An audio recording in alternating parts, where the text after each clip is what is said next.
ज्ञान का आदान प्रदान होने के लिए प्रयुक्त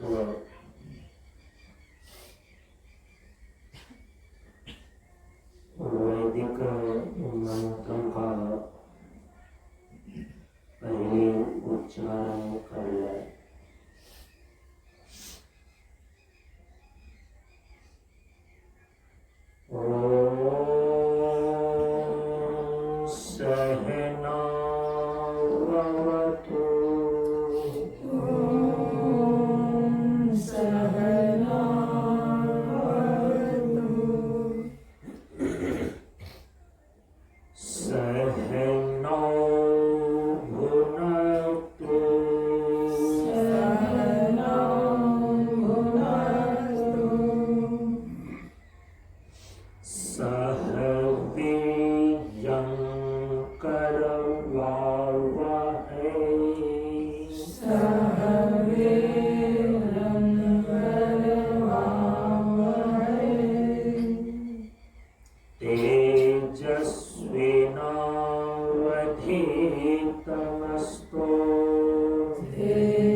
सभी लोग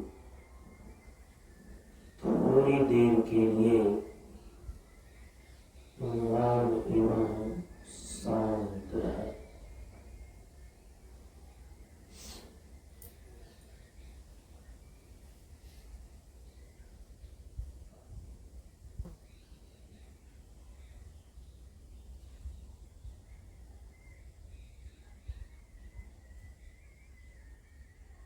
नमो नारायण।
एकं नित्यं विमलं अचलम्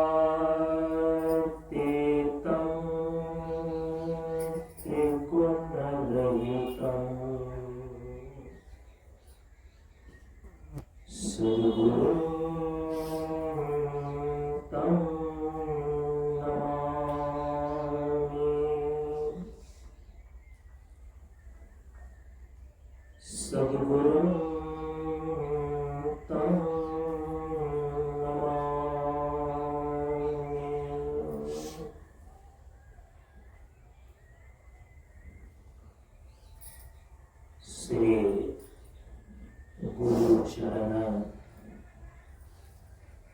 स्पर्श अनुभूति विशेष साधना सत्र के सत्संग की कक्षा में उपस्थित श्रद्धालु सत्संग प्रेमियों एवं साधकगण, ज्ञान बढ़े गुणवान के संगत, ध्यान बढ़े तपस्वी संग की नाव, बुद्धि विवेक विचार बढ़े संत सन्यासी सुसज्जन तिन्हाओ।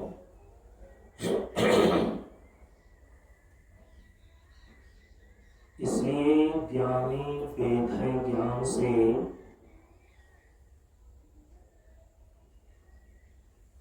व्याधा वेद तीर,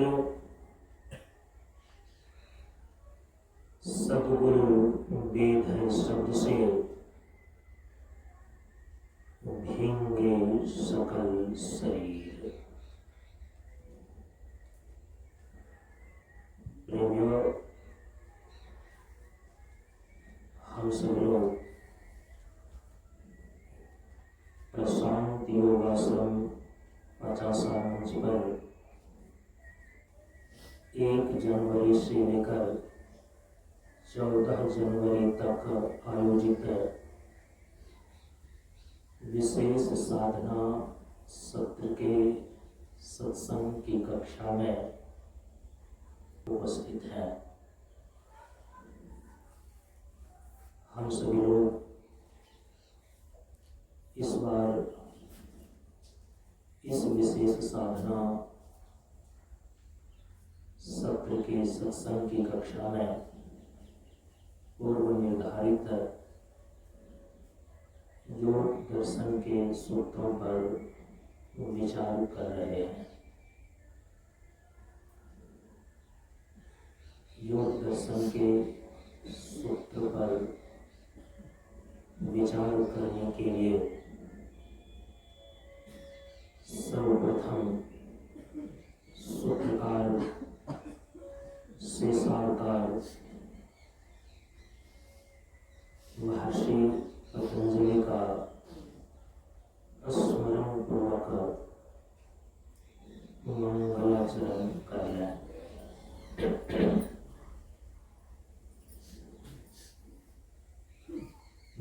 योगेन चित्तस्य पदेन वाचां, योगेन चित्तस्य पदेन वाचां, मलं शरीरस्य च वैद्यकेन, मलं शरीरस्य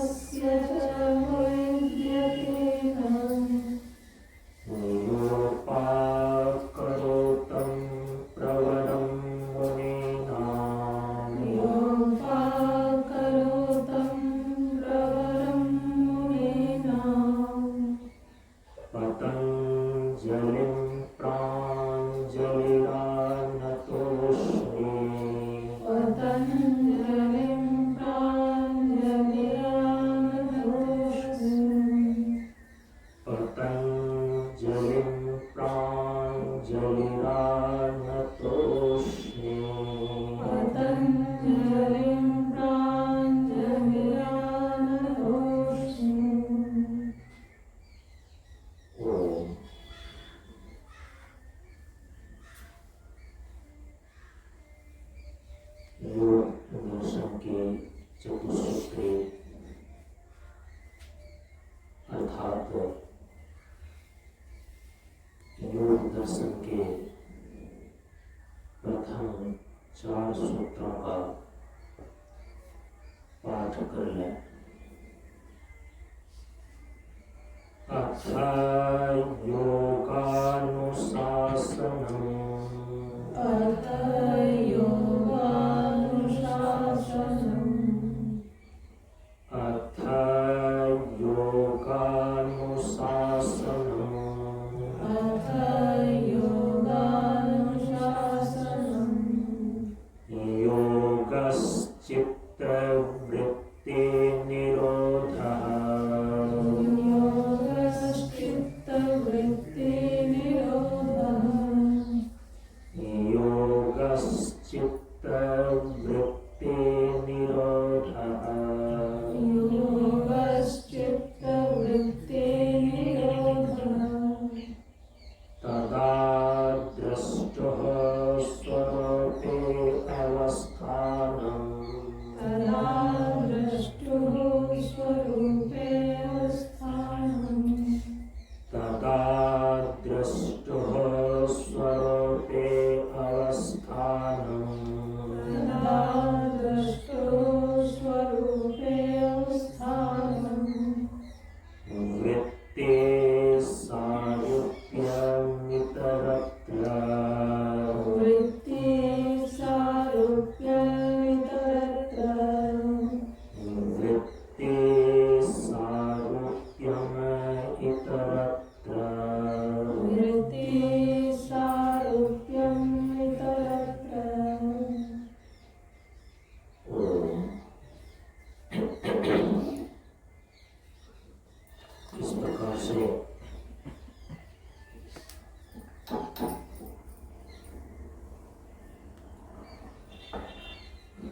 हम सभी लोगों ने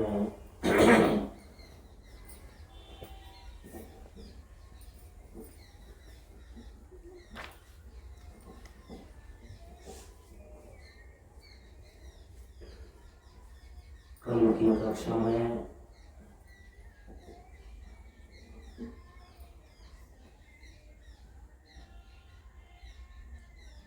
योग के दुर्लभ स्वरूप पर विचार का श्रवण किया।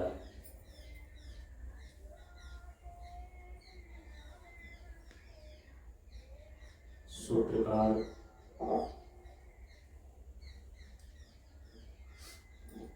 महर्षि पतंजलि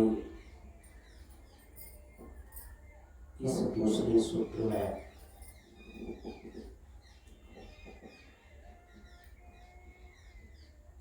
योग की परिभाषा को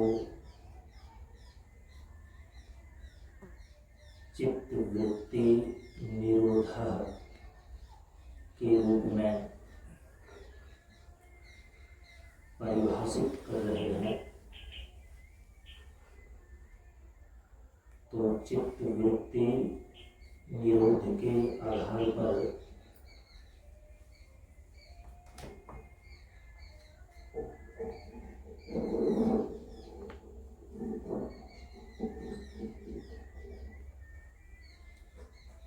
योग के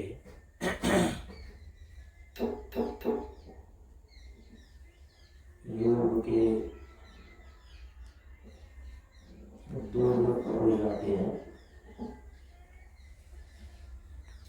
संप्रज्ञात योग अर्थात संप्रज्ञात समाधि और असंप्रज्ञात योग अर्थात असंप्रज्ञात समाधि।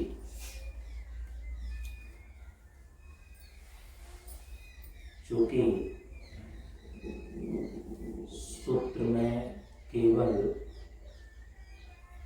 चित्त वृत्ति निरोध शब्द है, सर्व चित्त वृत्ति निरोध नहीं है।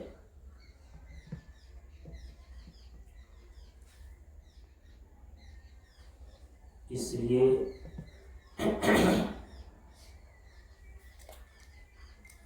व्यास भाष्य के अनुसार से यह विदित होता है कि सूत्रकार ने संप्रज्ञात और असंप्रज्ञात दोनों प्रकार की समाधियों को योग बतलाया है। अर्थात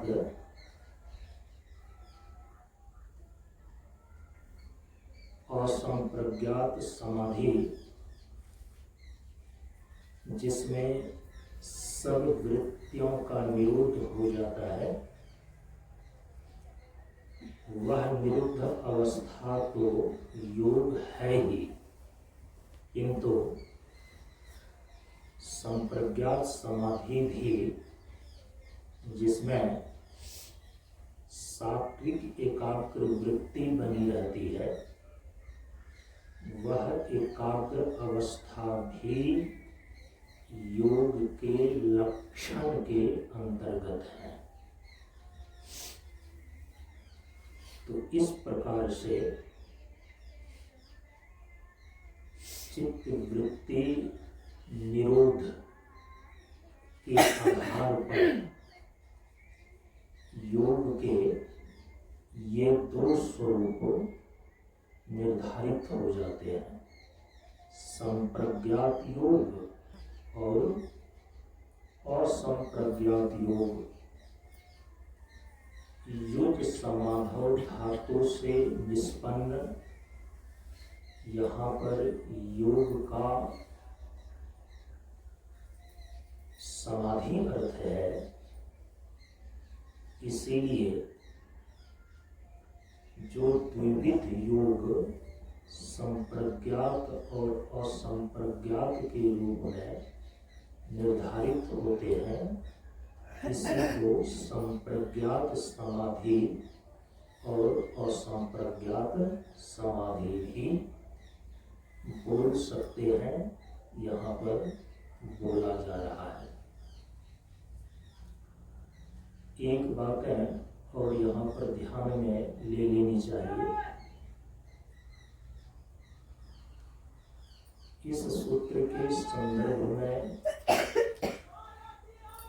और महर्षि पतंजलि जी के द्वारा जो यह योग सूत्र योग दर्शन के रूप में लिखा गया है, तो इसका अनुशीलन व्यास भाष्य, तत्व वैसारथी और योग वार्तिक के अनुसार से करने पर हम इस निष्कर्ष पर पहुँचते हैं कि इस योग दर्शन में महर्षि पतंजलि ने अपने योग सूत्र के द्वारा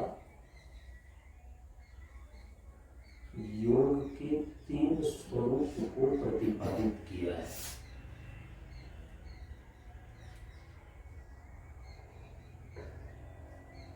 योग के 3 स्वरूप में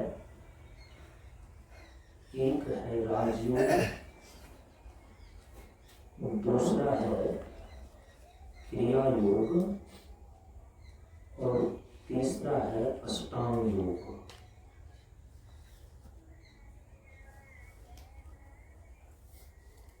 तो यह तो ये तीनों प्रकार जो योग के स्वरूप हैं,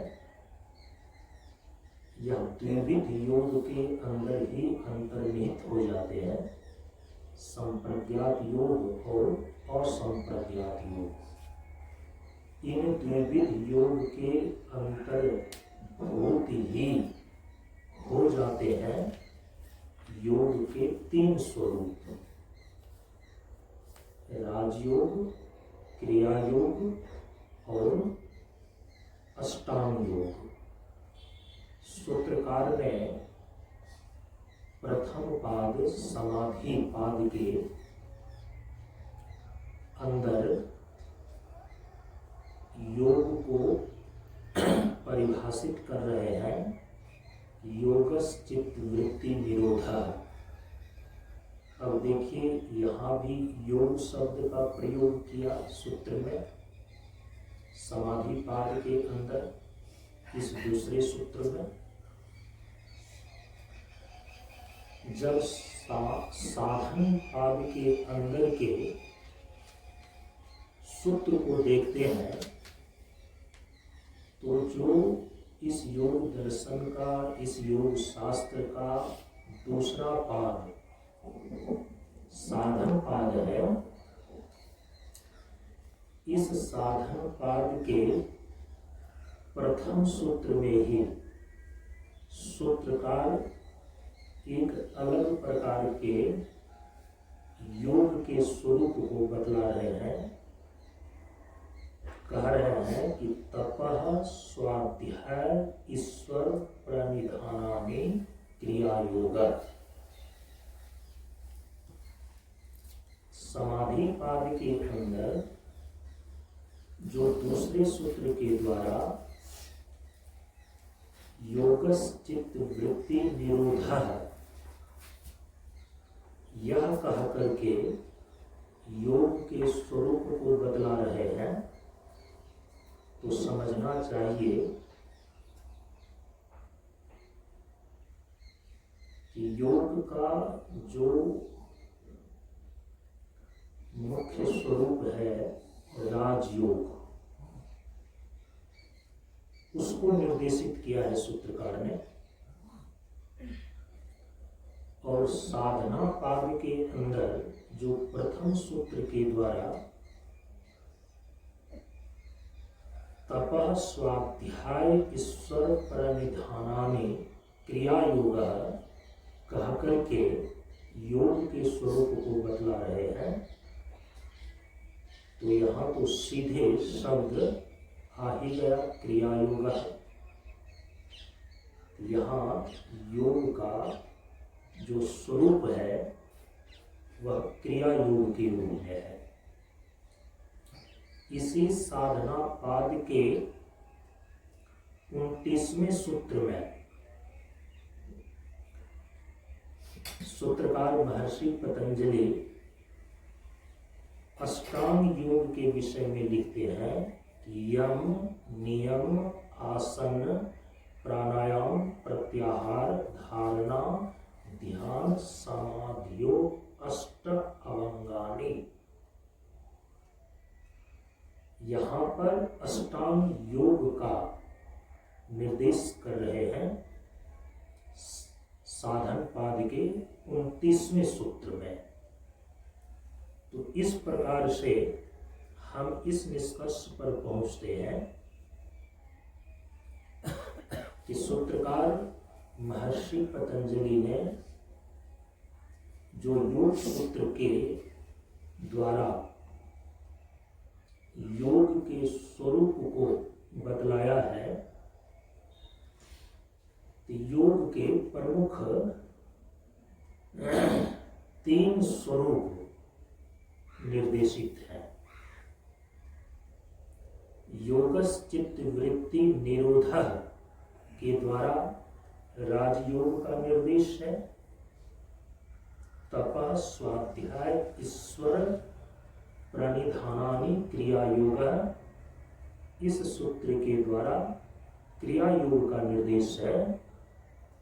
और यम नियम आसन प्राणायाम प्रत्याहार धारणा ध्यान समाधयः अष्टांग योग, इस सूत्र के द्वारा अष्टांग योग का निर्देश किया है। तो ये बात भी ध्यान में रख लेनी चाहिए कि पूरे योग सूत्र में योग के 3 स्वरूपों का निर्देश प्राप्त होता है। और योग के वे 3 स्वरूप हैं राजयोग, क्रिया योग और अष्टांग योग।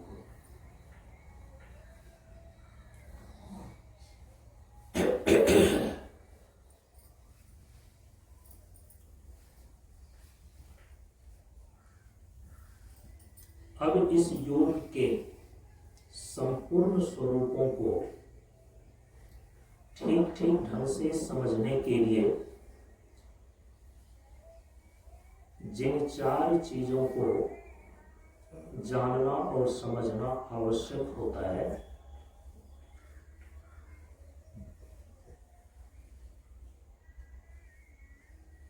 जिसको योग के सिद्धांत चतुष्टय भी बोल सकते हैं, तो वे 4 चीजें, जिसमें सबसे पहली चीज है चित्त, दूसरी चीज है चित्त की वृत्ति, तीसरी चीज है चित्त वृत्ति का निरोध, और चौथी चीज है चित्त वृत्ति निरोध के उपाय। इन 4 चीजों को ठीक ढंग से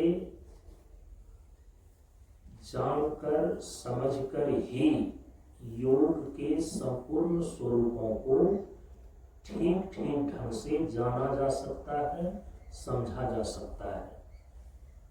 तो कल योग के इन 4 सिद्धांतों को एक एक वाक्य में बोला गया कि चित्त क्या है, चित्त वृत्ति किसे कहते हैं, चित्त वृत्ति निरोध का अभिप्राय क्या है, और चित्त वृत्ति निरोध के उपाय क्या है। कल आप सभी लोगों ने यह श्रवण किया। एक एक वाक्य में इसको इस प्रकार से ध्यान में लिया जा सकता है क्योंकि किसी भी चीज को ध्यान में रखने के लिए पहले उसको संक्षेप में, सूत्र रूप में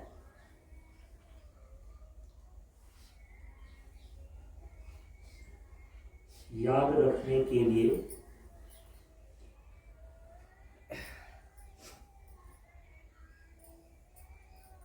कुछ शब्द और वाक्य में समझना चाहिए, और फिर उसी चीज को,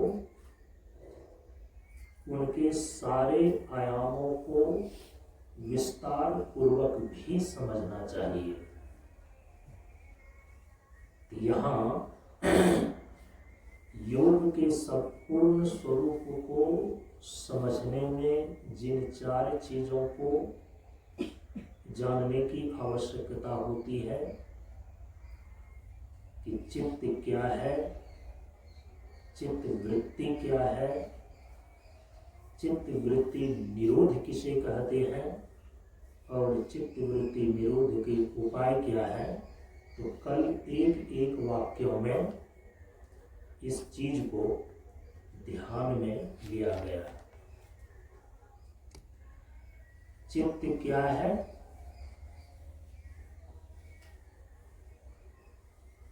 यहाँ पर चित्त का अर्थ है अंतःकरण। इस पर विस्तार से चर्चा करने के लिए अभी हम आ रहे हैं। आज की कक्षा योग के सिद्धांत चतुष्टय पर विचार को लेकर के होगी। तो चित्त क्या है, तो एक वाक्य में इसको ध्यान में रखना है। यहाँ पर चित्त का अर्थ है अंतःकरण। दूसरा कि चित्त वृत्ति किसे कहते हैं, तो कल आपने सुना कि चित्त का विषयाकार होना चित्त वृत्ति कहलाता है। विषय और इंद्रियों का सन्निकर्ष होने पर जब चित्त भिन्न भिन्न विषयों का आकार ग्रहण करता है, तो वही आकार ग्रहण करना चित्त की वृत्ति कहलाती है। तीसरी चीज कि चित्त वृत्ति निरोध किसे कहते हैं? तो कल आपने सुना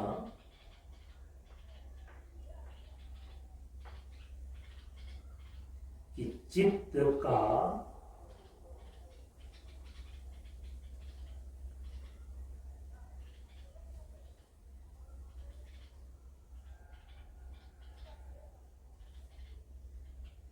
विषयाकार छोड़कर अपने स्वस्वरूप में प्रतिष्ठित हो जाना चित्त वृत्ति निरोध कहलाता है।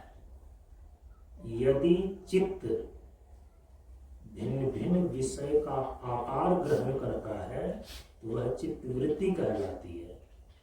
चित्त जब विषय के आकार को छोड़कर अपने स्वस्वरूप में प्रतिष्ठित होता है, अपने स्वाभाविक स्थिति में रहता है, तब उसको बोलते हैं चित्त वृत्ति निरोध।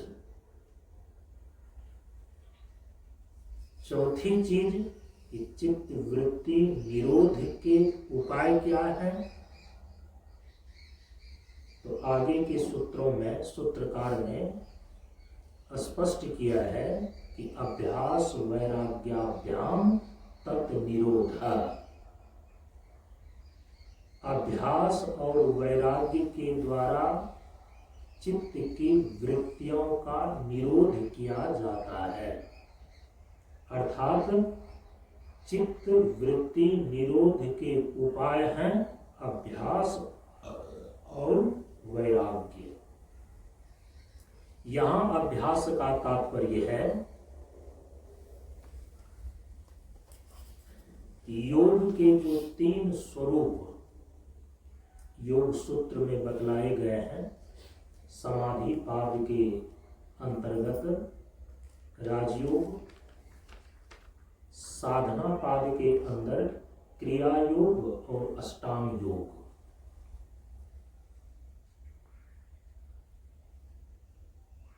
तो यहां पर अभ्यास का तात्पर्य है क्रिया योग और अष्टांग योग से।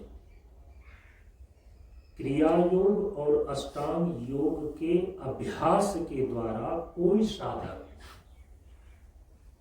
चित्त वृत्ति का निरोध करने में सफल हो सकता है, अपने चित्त वृत्तियों का निरोध कर सकता है। समाधि पाद के अंदर कुछ ऐसी क्रियाओं का भी चित्त के स्थैर्य को प्राप्त करने के लिए सूत्रकार ने वर्णित किया है। जो समाहित चित्त वाले उत्तम अधिकारी हैं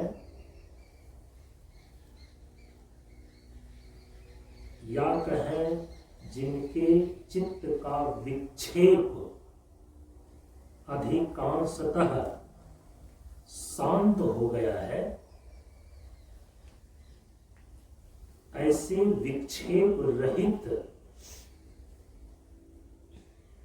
चित्त वाले साधक समाधि पाद में बताए गए कुछ ऐसी विशेष क्रियाओं का अभ्यास निर्देशित है जिसके द्वारा साधक चित्त वृत्तियों का निरोध कर सकता है। तो अभ्यास का यहाँ पर अभिप्राय है क्रिया योग और अष्टांग योग का अभ्यास। अच्छा, अब जो दूसरा है वैराग्य। यहाँ वैराग्य का अभिप्राय है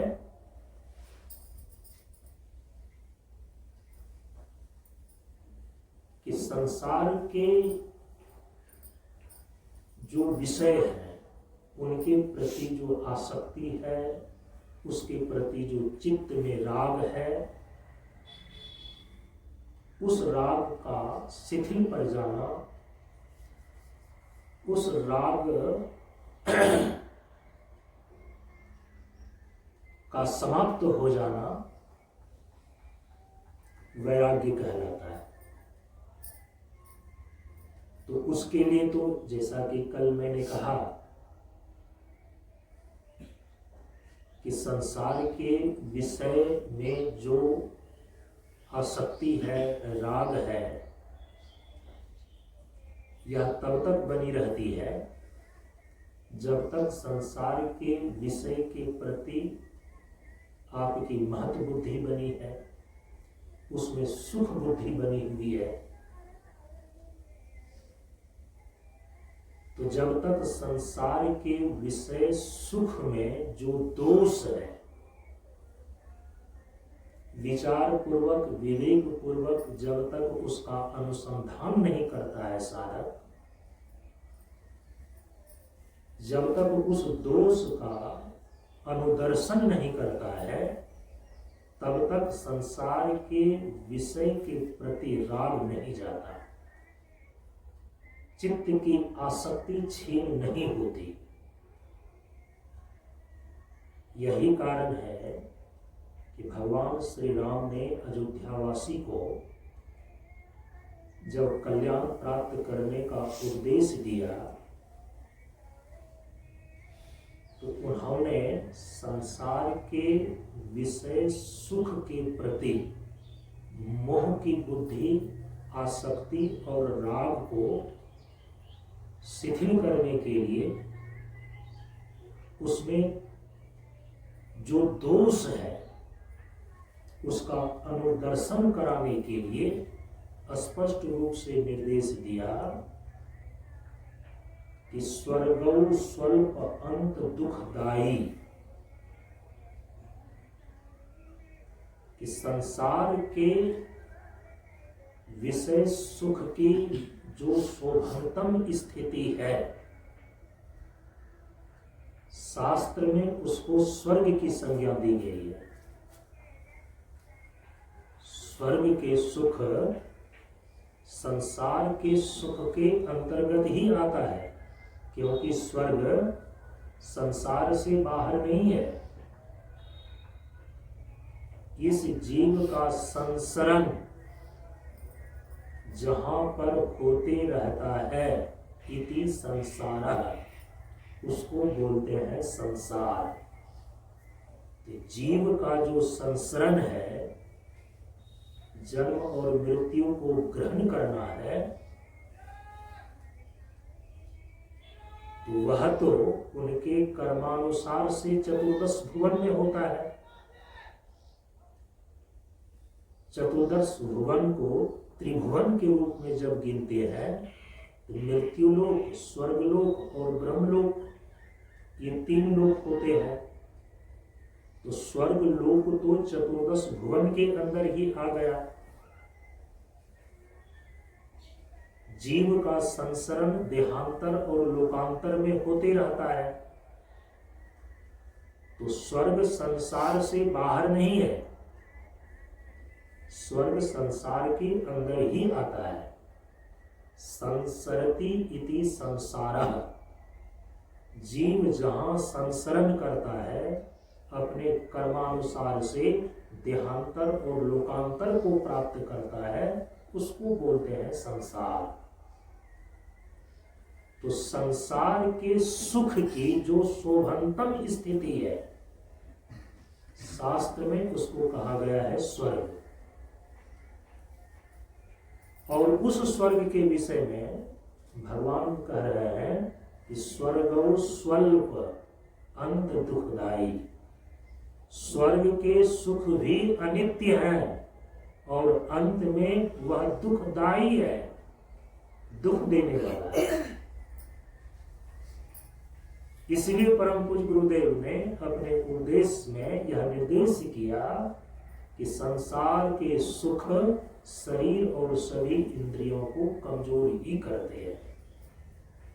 जब इस प्रकार का चिंतन चलता है ना, जब इस प्रकार का विवेक चलता है आपकी बुद्धि में, तब इसको बोलते हैं भव सुखे दोषो अनुसंधीयता। भगवान श्री कृष्ण के वचन में इसको बोलते हैं दोषानुदर्शनम। संसार के सुख में जो दोष है उसका अनुदर्शन करना, विवेक और विचार पूर्वक उन दोषों को देखना। इससे होगा क्या? इससे ये होगा कि अविवेक के कारण से, अविचार के कारण से जन्मों जन्मों से जो संसार के सुख के प्रति आपकी महत बुद्धि बनी है, जो राग बना हुआ है, आसक्ति बनी हुई है, वह धीरे धीरे शिथिल पड़ती जाएगी, धीरे धीरे क्षीण होता जाएगा। तपो भी क्षीण पापानाम शांतानाम वितरागिनाम। तप करने से भी जब अंतःकरण के मैल धुलते हैं, चित्त जब शुद्ध होता है, तो फिर वह संसार के दोष युक्त सुख को नहीं चाहता, वह अपने आत्म सुख का लाभ प्राप्त करना चाहता है। जब तक आपके चित्त में तमस है, जब तक चित्त अशुद्ध है, तो संसार का सुख जो विष के समान है, इसी सुख को प्राप्त करने के पीछे जीवन भर दौड़ते रहता है व्यक्ति। इसीलिए कहा कि तपो भी क्षीण पापा नाम शांता नाम वितरागिना। संसार के सुख को पाने के लिए उनका चित्त चंचल है। चित्त का चांचल्य दूर होता है कब? जब संसार के सुख में दोष बुद्धि होने के कारण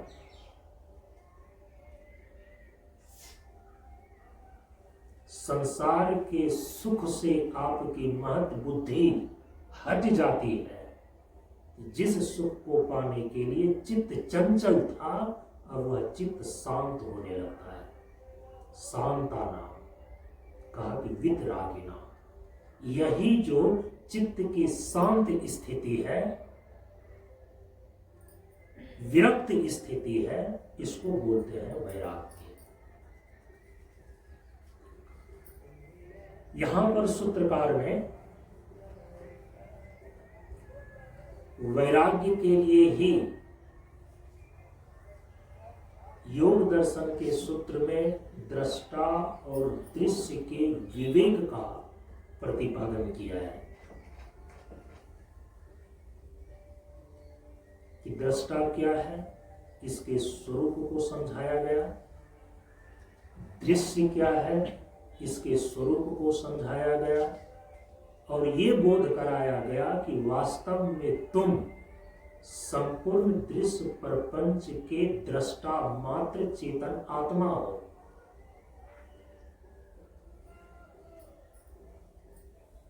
दृश्य जो है वह सुख दुख मोहात्मक है, इसका प्रतिपादन योग सूत्र में किया गया। और जब तक चेतन आत्मा दृष्टा भाव से दृश्य को नहीं देखता, बल्कि दृश्य से युक्त होकर, दृश्य से संयुक्त होकर एकाकार हो जाता है, तो जो दृश्य में सुख दुख और मोह है, इसी का अनुभव दृष्टा पुरुष चेतन आत्मा करने लगता है। और फिर मैं सुखी हूं, मैं दुखी हूं, मैं मोहित हूं, इस प्रकार का अनुभव होने लगता है। तो सूत्रकार ने वैराग्य के लिए वैराग्य के स्वरूप को समझाते हुए दृष्टा और दृश्य के विवेक का भी प्रतिपादन किया है। इस योग दर्शन का जो सिद्धांत भाग सांख्य दर्शन है, उस सांख्य दर्शन में प्रकृति और पुरुष का विवेक किया गया। जो प्रकृति पुरुष का ठीक ठीक ढंग से विवेक कर लेता है, दोनों के भेद को जान लेता है कि प्रकृति और प्रकृति का विकार परिणाम ये सब है, और मैं चेतन पुरुष आत्मा मेरा ऐसा स्वरूप है। जब इस प्रकार का विवेक उनका दृढ़ हो जाता है, तो प्रकृति के गुणों के कारण से, उनके विकार के कारण से जो सुख दुख मोह की स्थिति होती है, उससे असंग चेतन पुरुष आत्मा अपने आप को कर लेता है, और स्वरूप से वस्तुतः असंग ही है। त्रिगुणात्मक प्रकृति से, तीनों गुणों से चेतन पुरुष आत्मा वस्तुतः असंग ही है। अविवेक के कारण से, अज्ञान के कारण से केवल त्रिगुणात्मक प्रकृति से संयोग करके तदात्म्यापत्ति करके बैठ गया है। तो वैराग्य तो बिना विवेक का नहीं होता, इतना ध्यान रखना चाहिए। एक संयम जनित वैराग्य होता है, एक परिस्थिति जन्य वैराग्य होता है, और हमारे आचार्य बतलाते हैं कि एक वैराग्य होता है विवेक जन्य, विवेक पूर्ण वैराग्य होता है। जैसा कि रामचरितमानस में भगवान श्री राम ने सबसे पहले कहा कि धर्म ते विरति।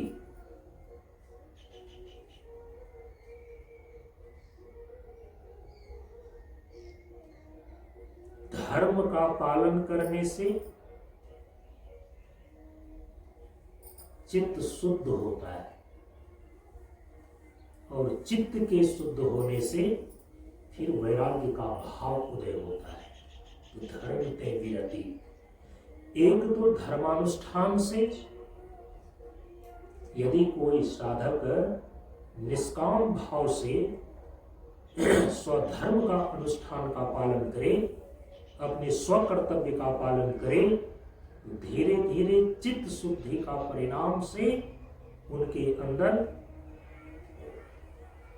वैराग्य जन्म लेता है। एक दूसरा है संयम जनित वैराग्य। निरंतर जब यम और नियम का पालन करता है कोई साधक, सदाचार का पालन करता है कोई साधक, तो उस संयम के अभ्यास से चित्त में वैराग्य की स्थिति आती है।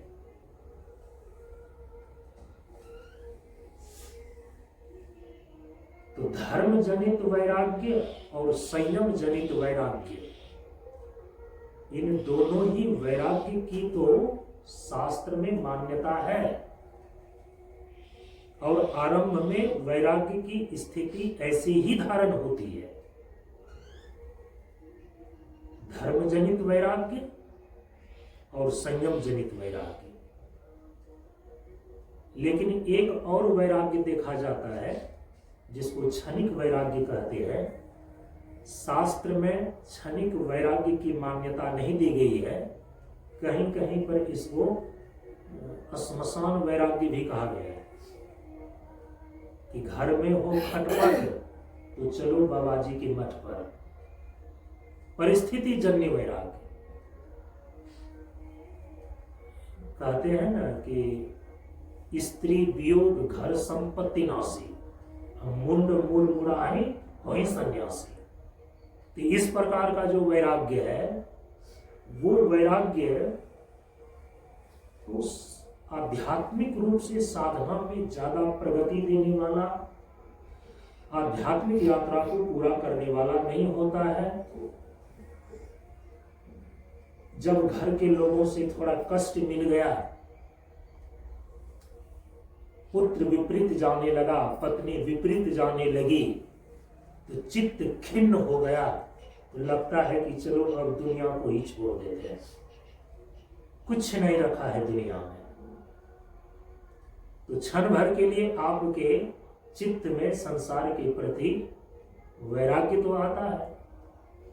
संसार का जो आसक्ति है, राग है,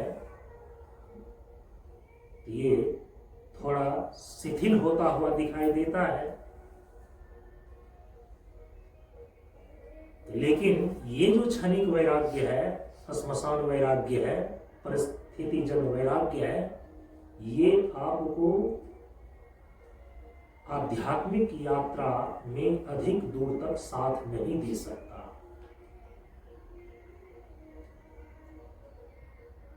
जीवन के परम पुरुषार्थ जो मोक्ष की सिद्धि है, अपवर्ग की सिद्धि है,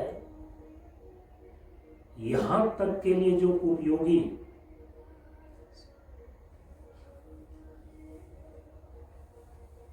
साधना किए जाते हैं,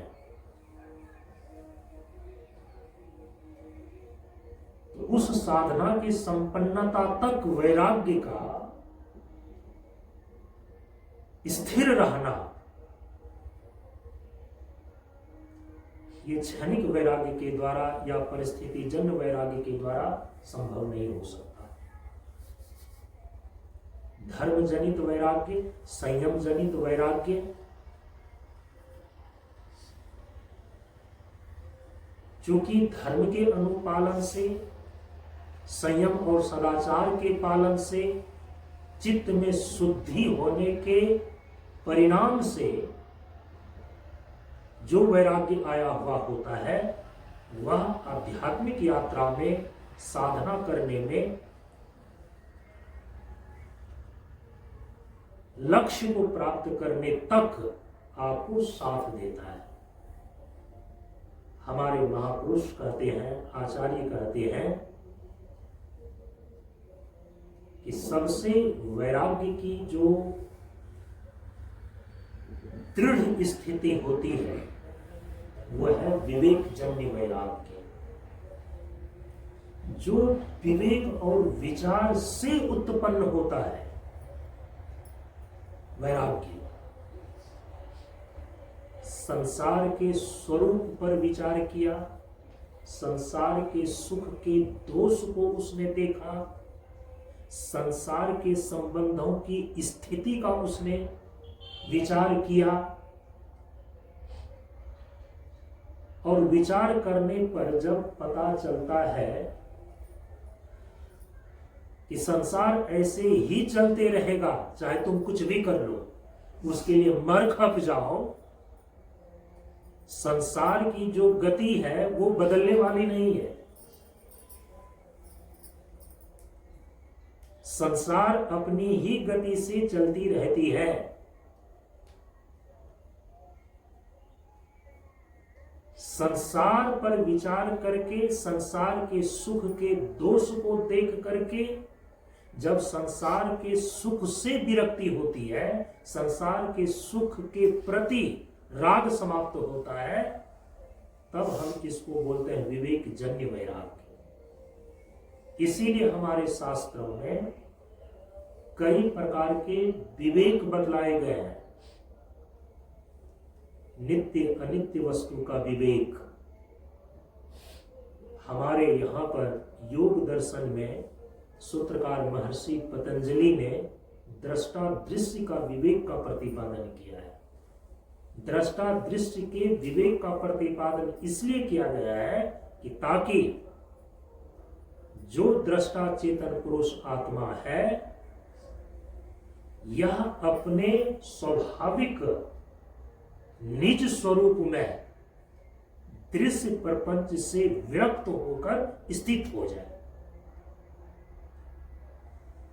तो वैराग्य के लिए सूत्रकार ने इस योग दर्शन सूत्र में दृष्टा दृश्य के विवेक का प्रतिपादन किया है। तो अभ्यास और वैराग्य, इस दो उपायों के द्वारा चित्त वृत्ति का निरोध किया जाता है। अब आइए थोड़ा सा इन चारों चीजों को बारी बारी से थोड़ा विस्तार से समझने का प्रयास करते हैं। एक एक वाक्य में जो ये बातें बताई गई, केवल इसी से काम नहीं चलेगा। चित्त क्या है, तो अभी केवल आपने इतना ही जाना कि अंतःकरण का नाम चित्त है। चित्त वृत्ति क्या है, तो चित्त का विषयाकार होना चित्त वृत्ति है। चित्त वृत्ति निरोध क्या है, चित्त जब विषयों का आकार छोड़कर अपने स्वाभाविक रूप में लौटता है और स्वस्वरूप प्रतिष्ठित होता है, तो चित्त वृत्ति निरोध कहलाता है। चित्त वृत्ति निरोध के उपाय क्या है, तो अभ्यास और वैराग्य, यही चित्त वृत्ति निरोध के उपाय हैं। तो एक एक वाक्य में आपने इसको ध्यान में ले लिया, लेकिन इतने से ही आपकी बातें नहीं बनेगी। इसको थोड़ा सा अब विस्तार से समझिए, जिसमें सबसे पहली चीज क्या है कि चित्त क्या है, इसको समझिए। अभी तो आपने ये सुना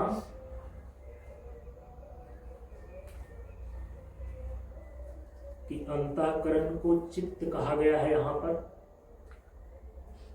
पिछले दिन ये बता करके आए हैं और आज भी अभी कुछ देर पहले ये बातें आपने सुना कि योग दर्शन का जो सिद्धांत भाग है वो है सांख्य दर्शन। योग दर्शन है प्रक्रिया भाग। इसीलिए तत्व के स्वरूप को, तत्व की सृष्टि को, तत्व की स्थिति को, कितने प्रकार के तत्व हैं, कौन कौन से तत्व हैं, किस तत्वों की उत्पत्ति किस क्रम से हुई है, यदि इसको सैद्धांतिक रूप से जानना और समझना होगा तो सिद्धांत भाग सांख्य दर्शन से ही समझना होगा।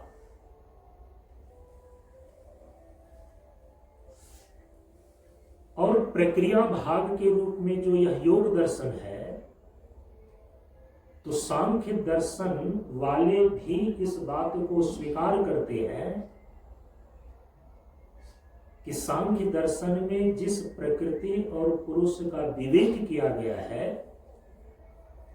जड़ तत्व और चेतन तत्व का विवेक किया गया है, तो जड़ तत्व प्रकृति से अलग होकर चेतन तत्व पुरुष आत्मा अपने स्वरूप में स्वरूप अवस्थिति लाभ प्राप्त करने के लिए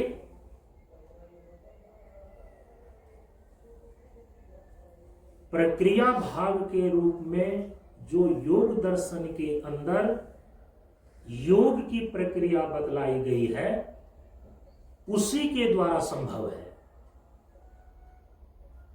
तो सांख्य दर्शन सिद्धांत भाग है, जिसमें तत्वों का सैद्धांतिक रूप से प्रतिपादन किया गया है और उसको वहीं से समझना होता है। लेकिन जड़ प्रकृति से, जड़ तत्व प्रकृति से अलग होकर के चेतन तत्व आत्मा अपने ही स्वरूप में अवस्थिति लाभ कैसे प्राप्त करेगा, किस प्रक्रिया से होगा, किस विधि से होगी, इसका वर्णन प्रक्रिया भाग योग दर्शन में प्रतिपादित किया गया है। तो सिद्धांत को समझना है कहां से? सांख्य दर्शन से। और प्रक्रिया एवं विधि को समझना है कहां से? योग दर्शन से। अब यहां पर योग को परिभाषित करने के लिए तो सूत्रकार महर्षि पतंजलि स्पष्ट रूप से बता रहे हैं योग क्या है। तो कहा कि योग चित्त वृत्ति का निरोध है। अब भाई चित्त है क्या? चित्त की वृत्ति है क्या? तो इन सारे चीजों को समझने के लिए आपको सिद्धांत भाग सांख्य दर्शन में जाना होगा, क्योंकि योग दर्शन का सिद्धांत भाग सांख्य दर्शन ही है। इसीलिए दोनों दर्शन की एक जोड़ी है और दोनों दर्शन का एक साथ अध्ययन अध्यापन किया जाता है, सांख्य दर्शन का और योग दर्शन का। इसीलिए कई बार दोनों को मिला करके बोलते हैं सांख्य योग दर्शन। ऐसा सांख्य योग दर्शन। चित्त क्या है? ये चित्त आया कहां से? आपके शरीर में जो चित्त नाम की वस्तु है, चित्त नाम की चीज है, ये आखिर बना कैसे है? जिस चित्त की वृत्ति ने इस जीव को उलझा करके रखा है,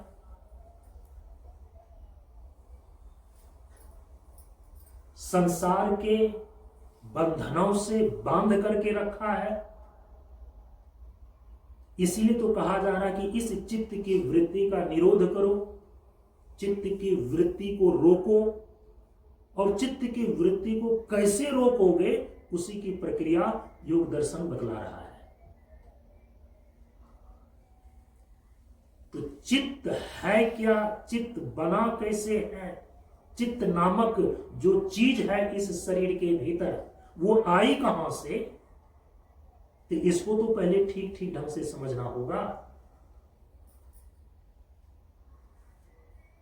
हमारे शरीर के अंदर जो चित्त नाम की वस्तु है वो निर्मित कैसे हुई, आई कहां से, कैसे बना है ये? तो इसको समझने के लिए आपको सांख्य दर्शन में जाना होगा। अब सांख्य दर्शन का तो पूरा अध्ययन और अध्यापन अलग से करना अपेक्षित होगा, लेकिन वहां के मूल मूल चीजों को आपको यहां पर हम जहां जहां योग दर्शन के सूत्रों को समझने में आवश्यक पड़ेगी, हम उसको भी बताते चलेंगे। इसीलिए आप इस चीज से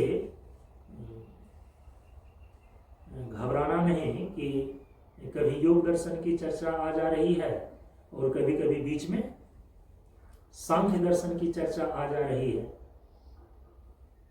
योग दर्शन का चूंकि सिद्धांत भाग सांख्य दर्शन है, तो इसीलिए तत्व के स्वरूप को समझने के लिए, चित्त के स्वरूप को समझने के लिए सांख्य दर्शन में जाना ही होगा, क्योंकि वहीं पर बतलाया गया है कि प्रकृति और प्रकृति के परिणाम स्वरूप संसार के जितने भी तत्व हैं उसकी सृष्टि कैसे हुई है,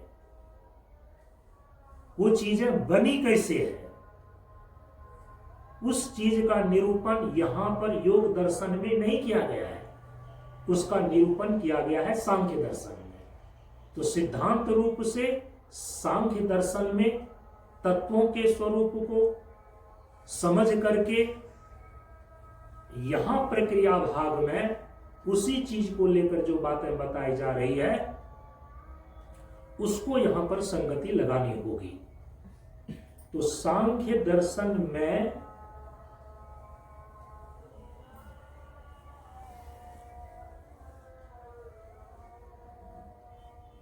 एकादश इंद्रियों के अंदर एक मन को वहां पर गिना गया है।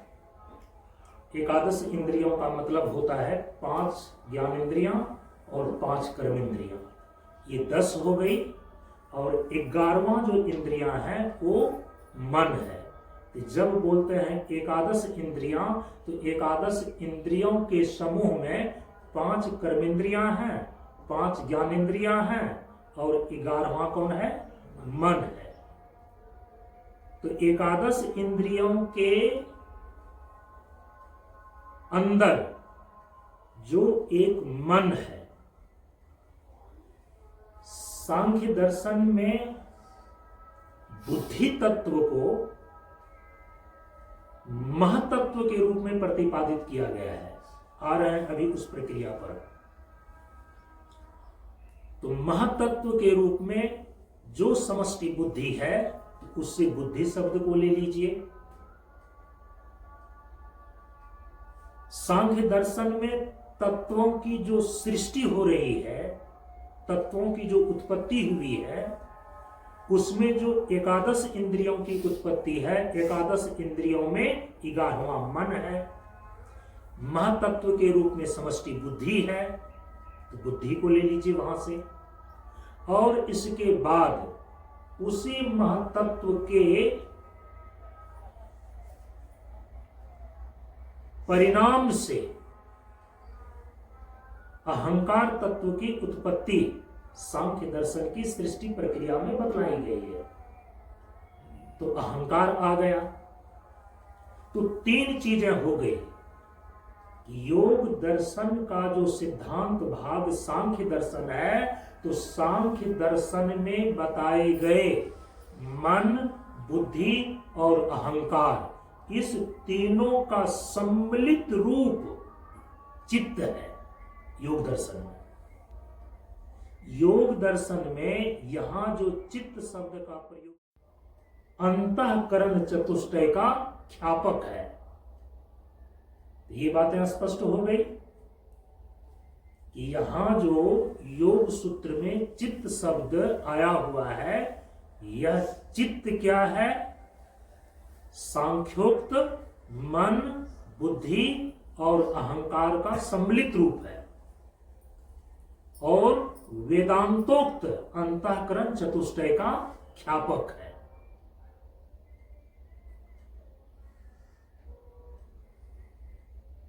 दार्शनिक धरातल पर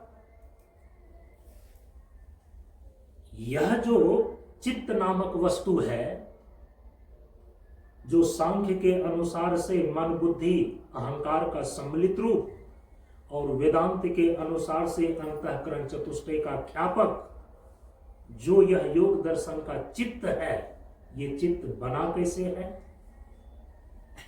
चित्त का निर्माण कैसे हुआ है? चित्त की उत्पत्ति कैसे होती है?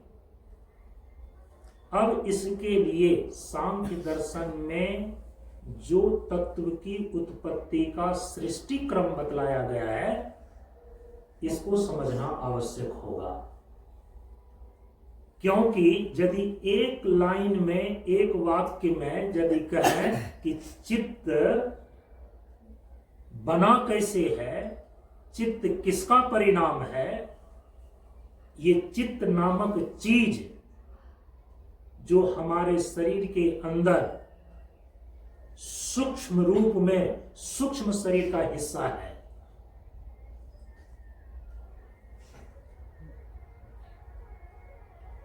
ये निर्मित कैसे हुआ है? ये आया कहां से?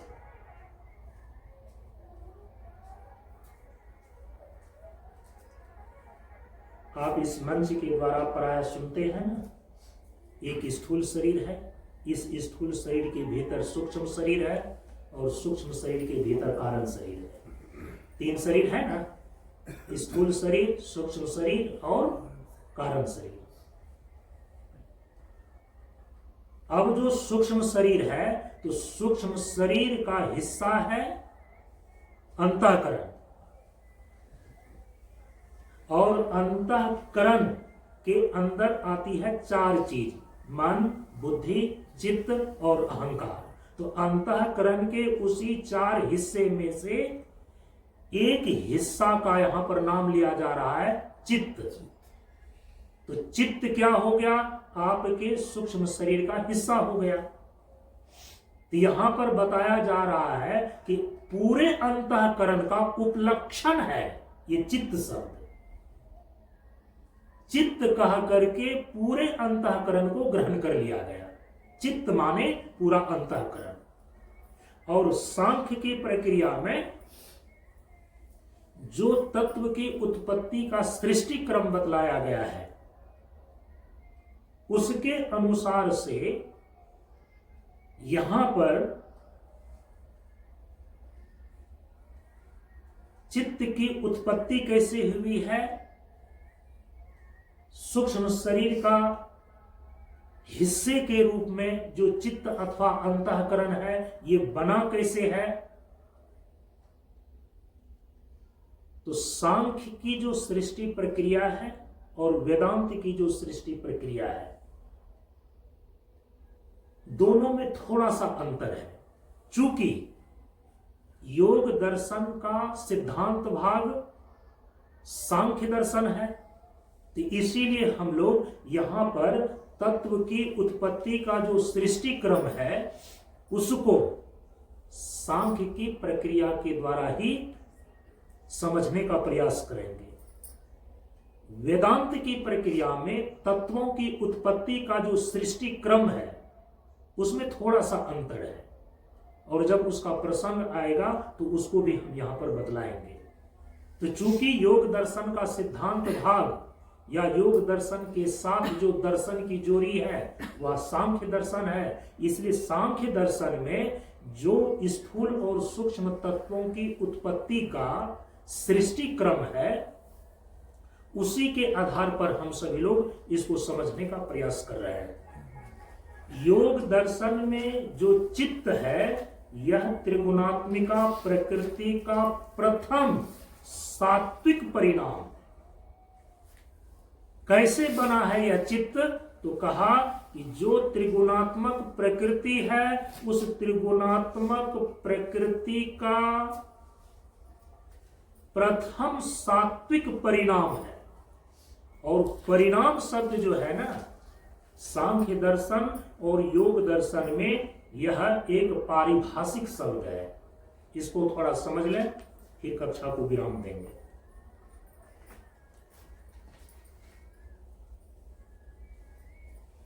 चित्त क्या है, तो दार्शनिक धरातल पर चित्त जो है यह त्रिगुणात्मक प्रकृति का प्रथम सात्विक विषम परिणाम है। परम पूज्य गुरुदेव ने उपदेश में इसलिए सर्वप्रथम यह निर्देश किया कि प्रकृति परिवर्तनशील है। प्रकृति परिवर्तनशील है। परिणाम का अर्थ होता है परिवर्तन। तो केवल परिवर्तन के अर्थ में